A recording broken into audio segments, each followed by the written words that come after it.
Hello, Mills here. Welcome back to EVE Online. And this is Felsy,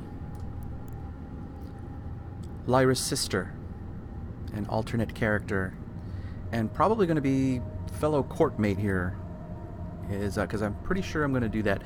So Felsy is a second character that was also created back in 2010, 3,000 days ago.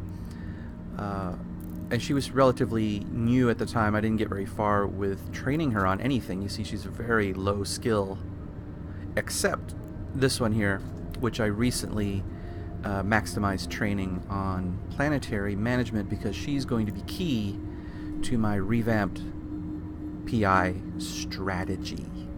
So I'm very excited about that. So what I did was I was looking for a low-sec. Initially I was thinking I would have Felsy be in a low-sec system and Lyra would just be in my home system, and then I thought, why don't I just go ahead and have them both do a planetary setup in low-sec, because the yield in low-sec is just much better. And so I was looking for a couple of low-sec systems that were relatively close to where I am, and see if I could scout it out. One of them was this constellation here, which I believe is Ayama. Yeah. This is Hasama here is 4 jumps away from my home base, and that's pretty close. But the other one that was in the running was Mito. And that is this group right here, and that one is 8 jumps away. So see, my home base is right here. Let's make that smaller. Home base is here, and I believe the jump is 1, 2, 3, 4, 5, 6, 7, 8. 8 jumps. And at first I thought I might need, to get the best quality return, I may need to have some PI in any one of these 3, and they're all the same distance away from my home base. And so I was going to take a look at the various planets in these systems here in order to see what kind of production they could have. And it turns out they're all pretty good. And it actually turned out that I could have both of my characters have PI just in Hakonen here, which I always want to call Harkonnen. But here in Hakonen, I think is going to be the spot.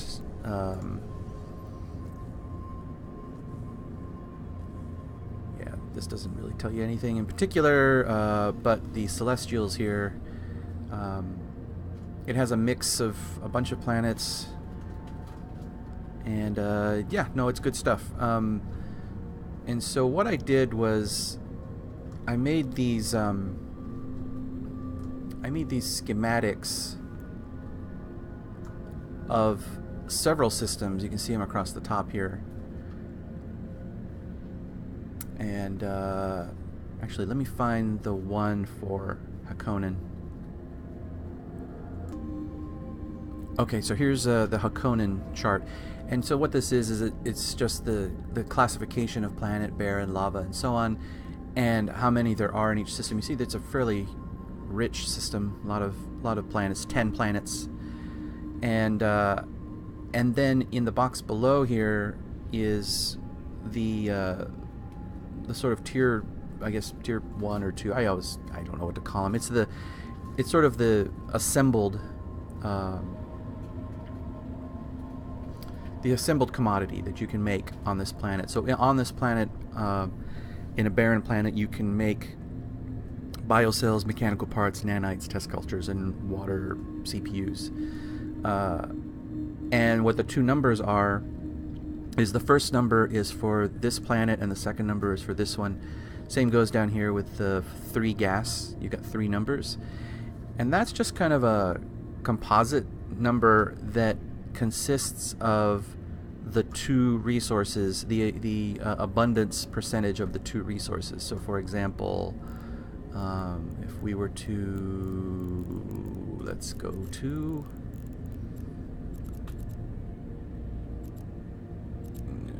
just pick a random planet. Oh, right. Felsy doesn't have any command centers yet. By the way, I did buy a, I bought a corporate skill book for Lyra, so I'm pretty sure I'm going to go ahead and make the two-person, eventually three-person corporation. So that percentage number, that composite number, is actually the combination of the two resources that go to make whatever that commodity is. So I don't know what reactive. Well, it doesn't matter. So this one here says 17%, and then this one here says 33, and so I add them together, and that makes 50%, and so that's what I would put on here, is 50%.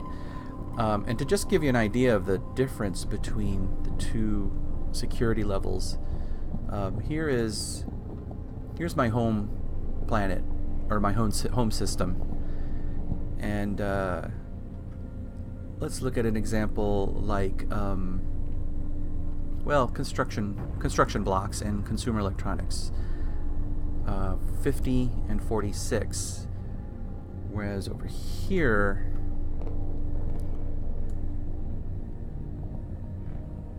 it's not much better. Where is it? I had, this planet right here. 88 and 94. So that's a different, in some cases they're quite different. Like I had the water CPUs on this storm planet is 119%.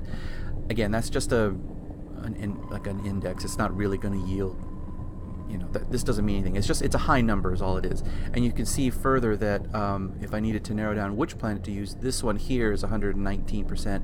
This one here, I've got three numbers to choose from, 94, 86, and 92, so I may as well choose that one. So that's how that went down. What I did was I took the let's see, the various, so here's the wetware mainframe schematic again, and I just basically numbered each one of these 9 refined commodities. That's what they are, refined commodities. So this is 1, 2, 3, 4, and so on. And then I just looked to see which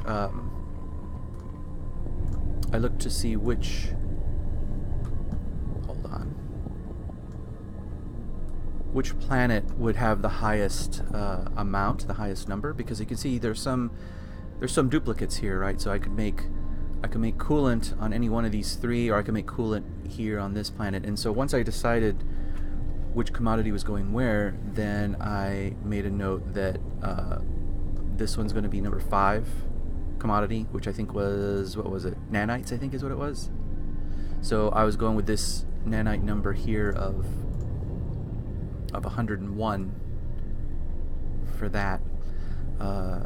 This one character is going to mine 3, the other one is going to mine or produce 4. One character is going to do 6, the other one's going to do 7. Again, I think this is, I have it down here. This is fertilizer, this is livestock.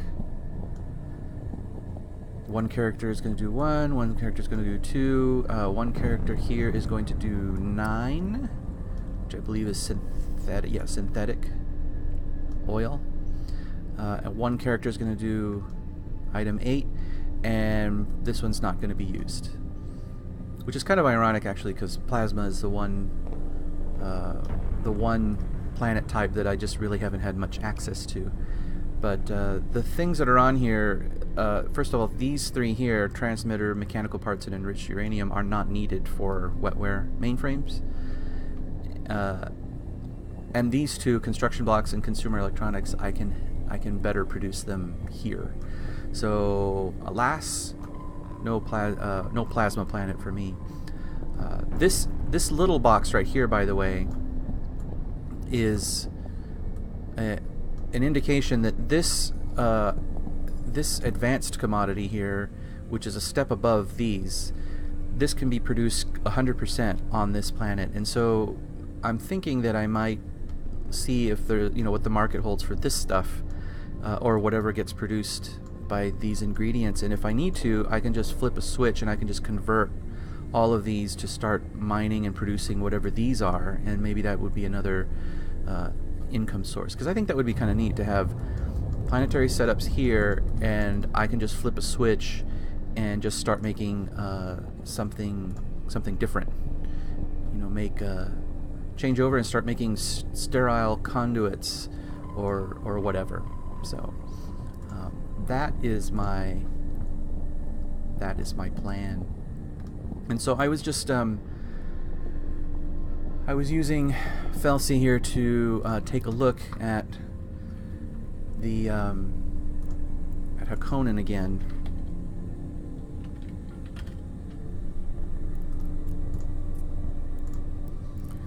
She now has the skill training in order to check, to scan resources at range. And I was just making sure that these numbers here, because again, it's a composite number, and I wanted them to be within reason. So, for example, let's see, what was, well, it doesn't matter. You can see this number is larger than this number, and I just want to make sure they weren't too far off the mark. Trying to find an example where there's a resource that's significantly lower than another. Here we go. So if the recipe required reactive gas and ionic solutions, or base and reactive, this is 52% and this is 8. And I just want to make sure that they were reasonably close to each other, and they are, it turns out, here in Hakonen. So I think Hakonen is going to be the spot.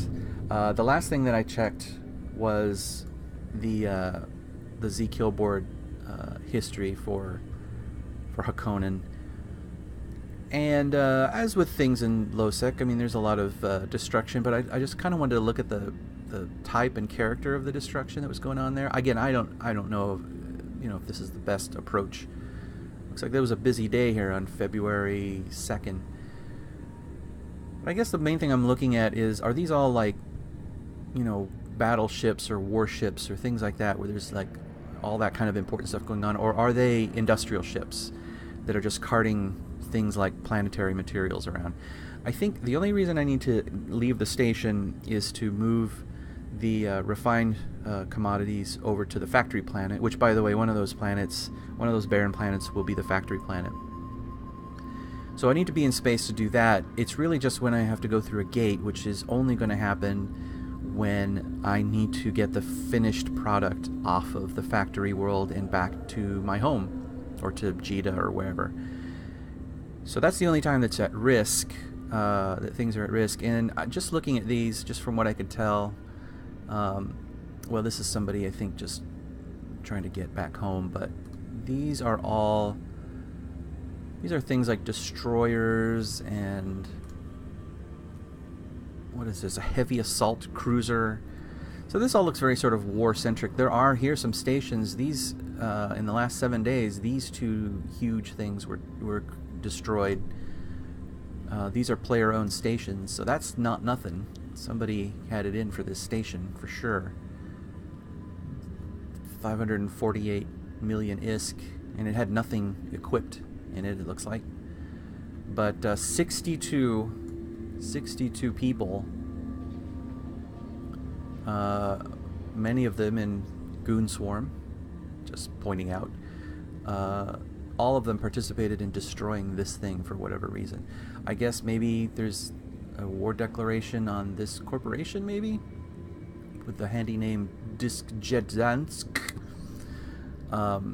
So anyway, these are... this is activity in the area. Of course, it's no guarantee that I'm going to be safe, but I just wanted to see what type of kills were going on in this area to get a sense of how risky it is. And I have to see what the timing is going to be like in terms of how quickly the final result is going to be produced. If I can have it, I was thinking 3 days. If I could mine for 3 days, pull it out of the ground for 3 days, and then go and fill up a badger like this, take it where it needs to go, and then go right back home, or to my second home, then I don't have to be out in space for very long in this low-sec location. I'm going to employ...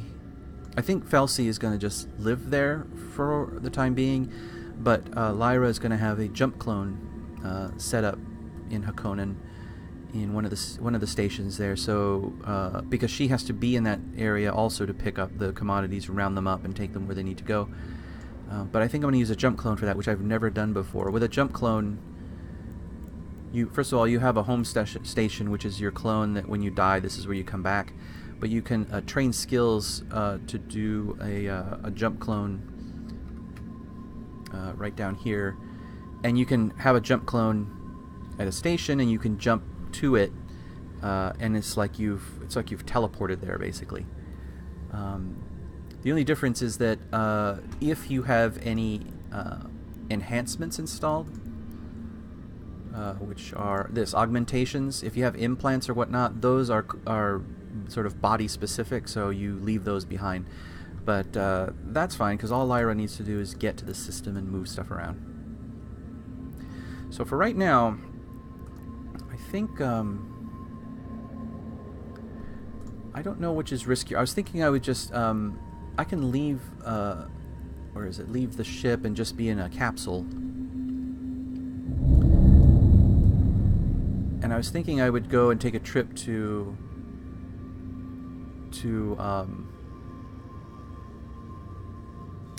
actually it's 8 jumps away, to Hakonen. This is another system that I was thinking about, which is closer, but when I was looking at the planets, they didn't look quite as good.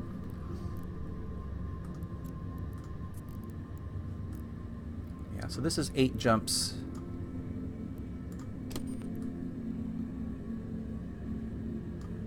Eight jumps to get to here, and then, or what, 7 jumps? Is that what that says? Oh, yeah, 7 jumps would be shortest.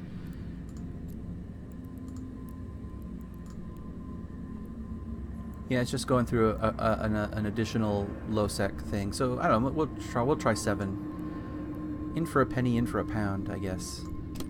May as well save myself 1 jump if I can. But I was going to go there because I wanted to go to the system to look at the customs offices and see what their tax rates are. And I don't know if I should do that in a capsule or if I should do that in this Bantam. Which one is a more attractive target? Well, probably the capsule is more attractive, right? Because if I get blown up in my capsule, I die. And somebody's apt to think that would be pretty cool. But the Bantam... a Bantam is just a weak ship. Yeah, let's go in the Bantam. So I'm going to assemble this, and I'm going to... Wait, what did that say? You can't... Oh, I didn't see the message. All right, let's get in this Bantam.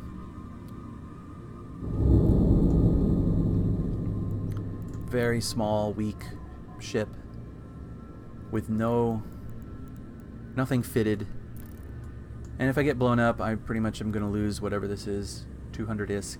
I don't have it insured. You can buy ship insurance, and for an important ship, I absolutely would buy insurance, because it was, you get a payout when you get blown up, and you're almost certainly going to get blown up. It is going to happen.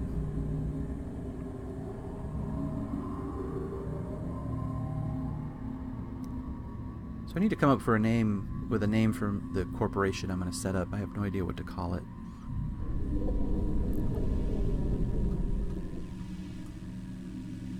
It can be clever, but I don't want it to be goofy.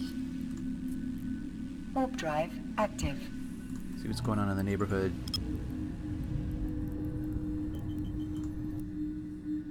There's another type of scanner, which is this here, the directional scanner.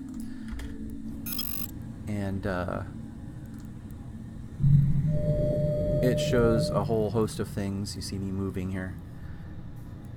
And this is a way that you can scout out the area for enemy ships and things that might be hiding in the shadows.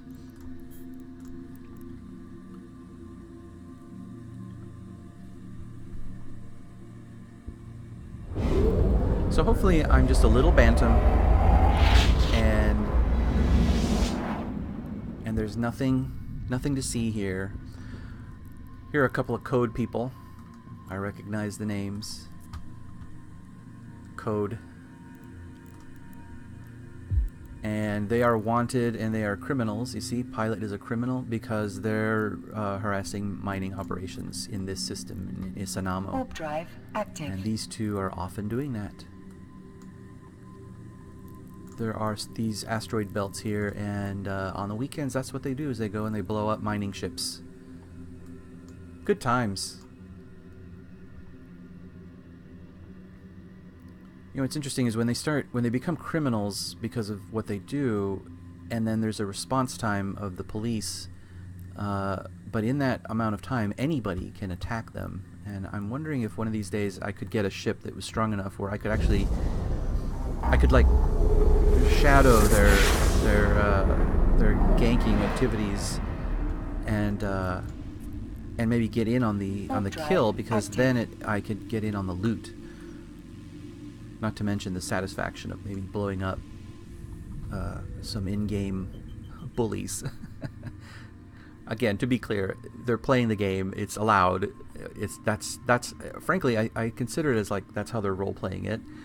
And so it's part of the world. It's part of the environment. Doesn't mean I have to like it.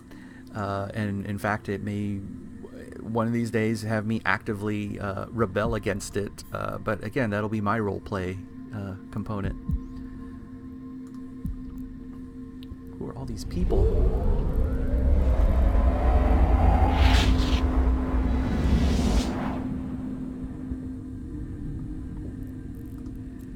So the only other thing I lose... Warp drive active. Uh-oh. What was that sound? That was my capacitor getting low. I wonder why it got low. Maybe somebody was trying to drain it or something. I don't know. I think you have to be targeted for that, though. Again, I know so little about PvP, which is probably why I get blown up and I go to places that I shouldn't go.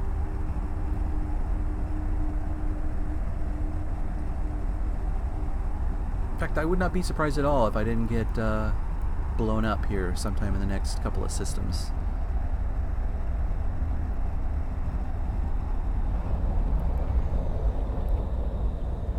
Bunch of shuttles.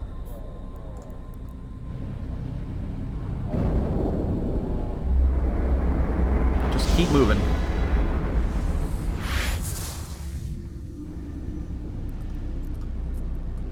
Warp drive active.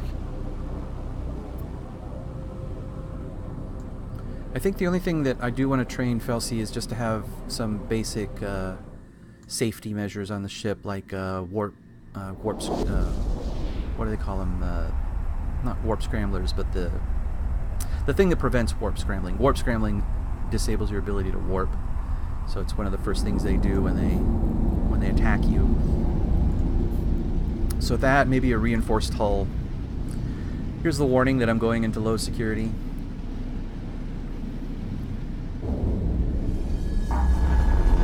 I checked, there were like 35,000 players on the server right now, so it's very busy, very crowded. Yeah, look at all this destruction going on around here. See all this loot? Warp drive active. All these yellow things are wrecks. There's a body.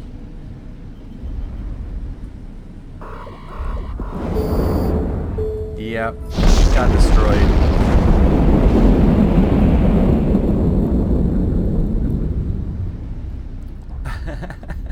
Got blown up right away. Oh well. Here, let's get out of here.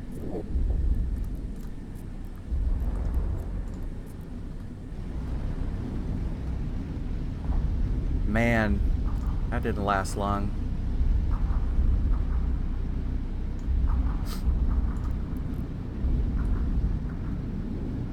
Actually, you know what? I'm not gonna jump. I'm may as well. I'm in the system. Let's just keep going. I'm probably gonna get killed here any second now. I still have a mission. Warp drive active. There will be a. Let's see. Did I have it insured? Oh yeah, I did have it insured.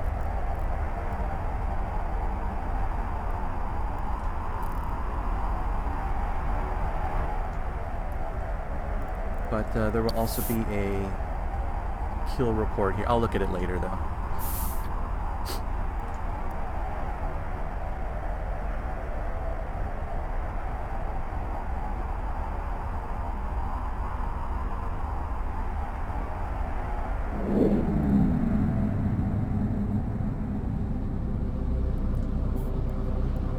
So clearly that's the dangerous thing, is going the transition from high sec to low sec.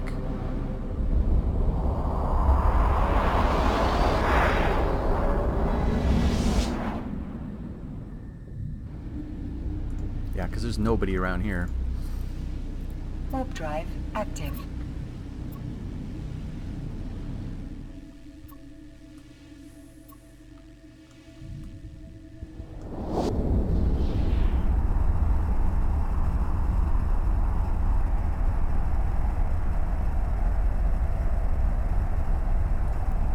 See, I got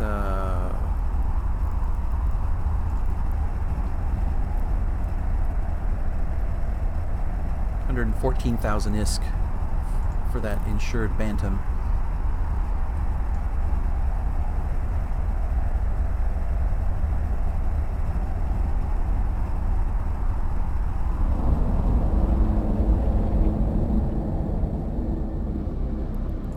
See, there's nobody around here.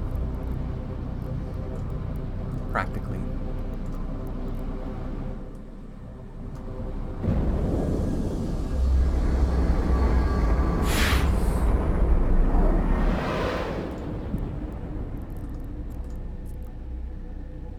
Warp drive active.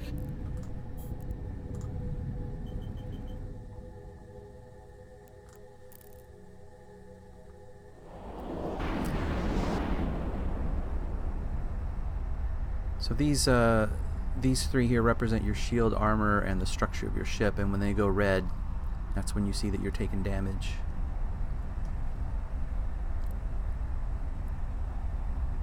I'll have to review the footage, see if I can see exactly what's going on, because it all happens so fast.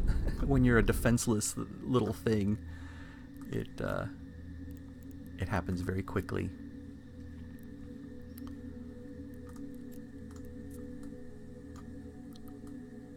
Alright, so this station, I believe, has a clone bay in it, so this is likely to be my sort of home away from home for Lyra, so I just want to get close to it here.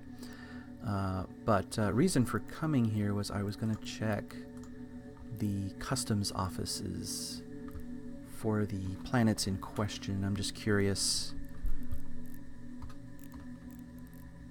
First of all, do they all have customs office? 1, 2, 3, 4, 5, 6, 7, 8, 9, 10. Yeah, they all do. And they're all owned by different organizations. So let's see, for example, one. Wow, tax rate is 2%. That's pretty good. I'm used to paying 11. 5, 2, 3, and so on.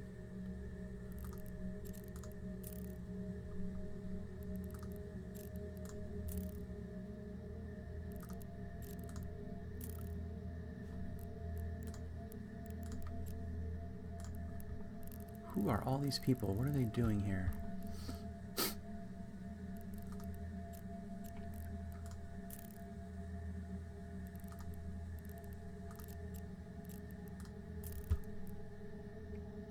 Yeah, so definitely better.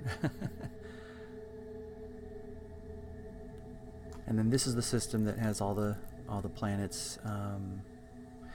I could try to. I'm not going to do this in my capsule, but I can use the directional scanner to try to figure out where all those people are.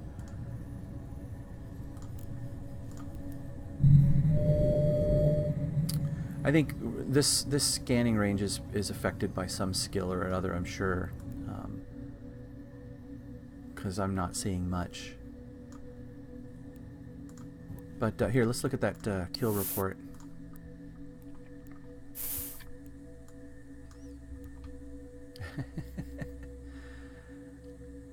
Look at that, 1,189 total damage taken. Gross. So the cannibal crabs here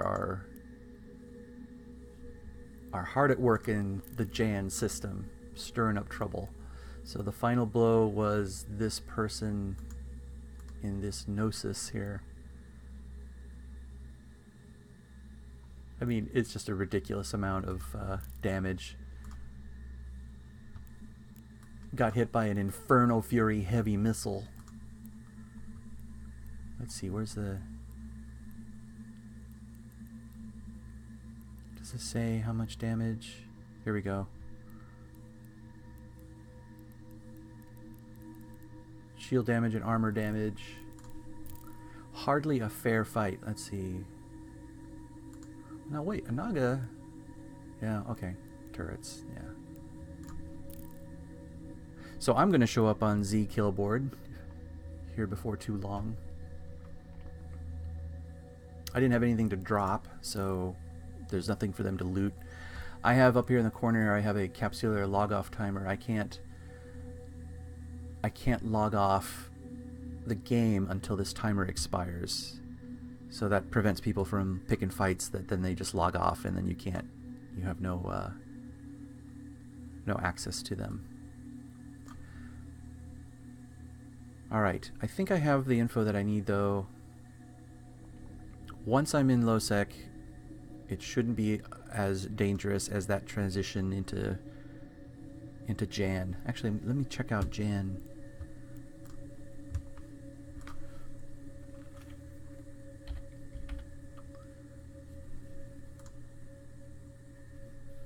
Yeah, rank 101, which is, you know, it's not huge, but yep, right here.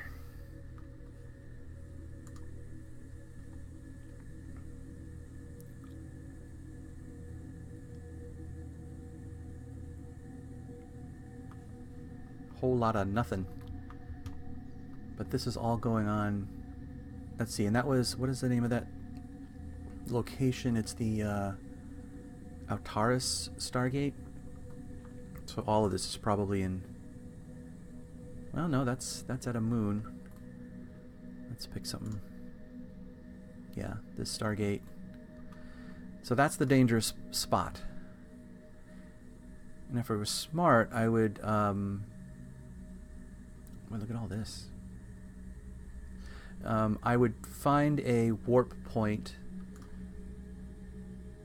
I would find a warp point within range of this and scan it from afar so that I could see if it was safe to jump through it. And again, if I set up my home away from home in this system, I probably will do something like that. Let's dock.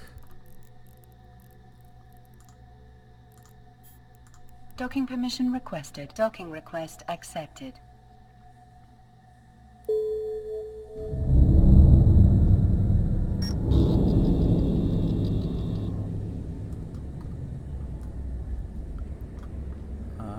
Here is the clone bay, so there is a clone bay. So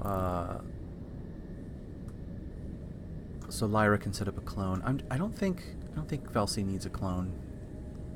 Not for what I'm going to be using it for.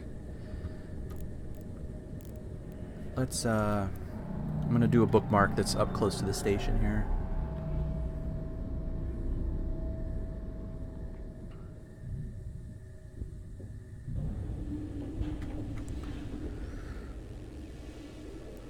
What is this thing called? Ishukoni?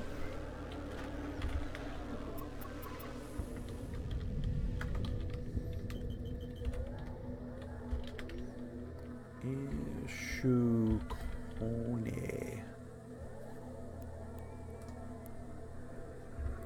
And again, the safe designation just means that it's right nestled up right up against it, so that there's no travel time to get into docking range.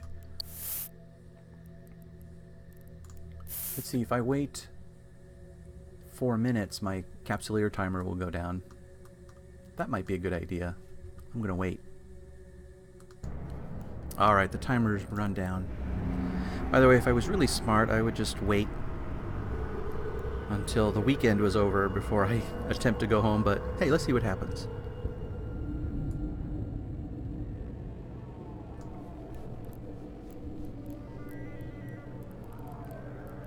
Oh, I don't have a bookmark for home.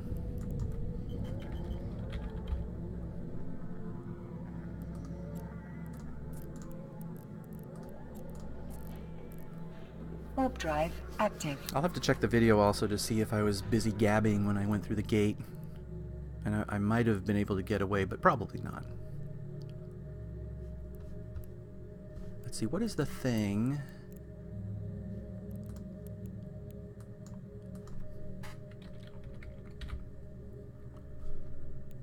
Warp core stabilizer, that's what it is. Yep, I'm gonna have to make a list of skills that I should have before making this run. I know that Lyra has a lot of those skills already.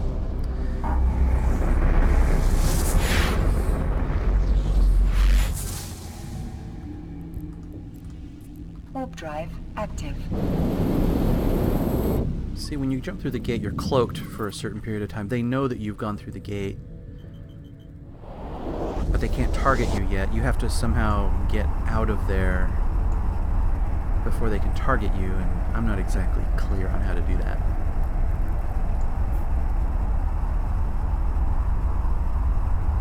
The other thing I'll do is I'll have a warp point right next to the station so that when warping to it, not the station, the gate, warping to it, I'm right adjacent to it and don't have to approach it.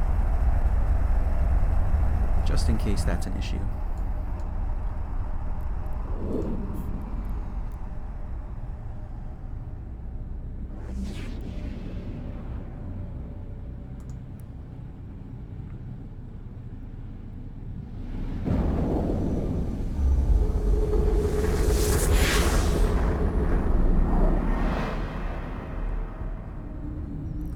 Alright, here we go. Warp drive active.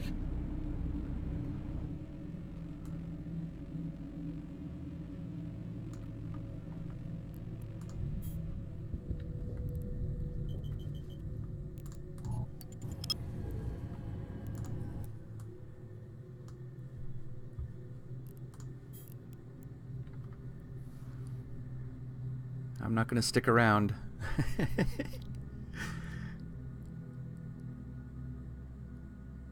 Hey, you know what? The little pop-up warned me. I can't say I wasn't warned.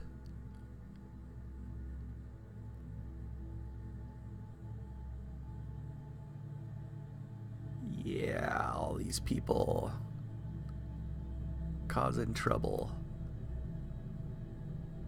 There's my wreck right there. Jump!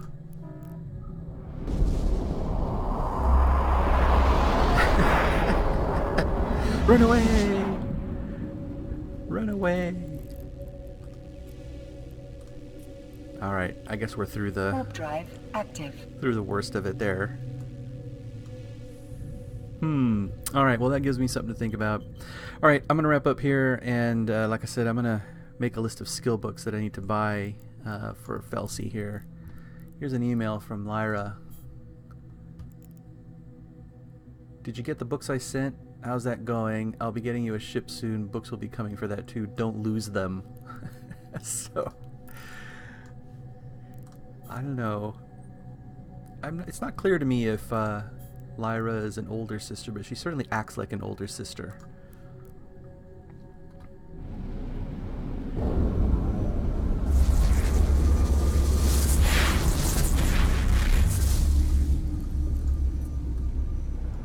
Warp drive active.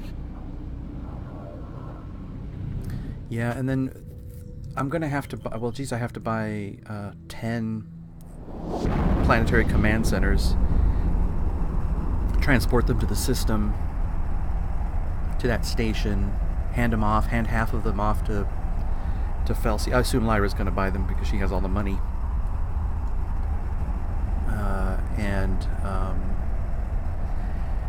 safely get them through that gate.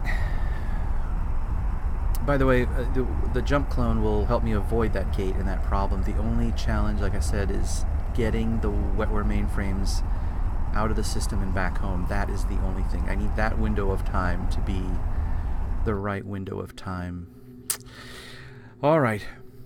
Stuff to think about. As always, the music in the background there is Robert Rich, Perpetual.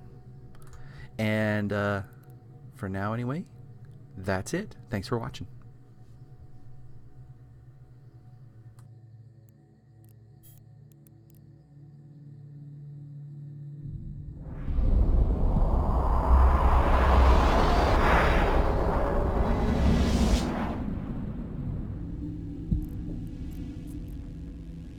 Warp drive active.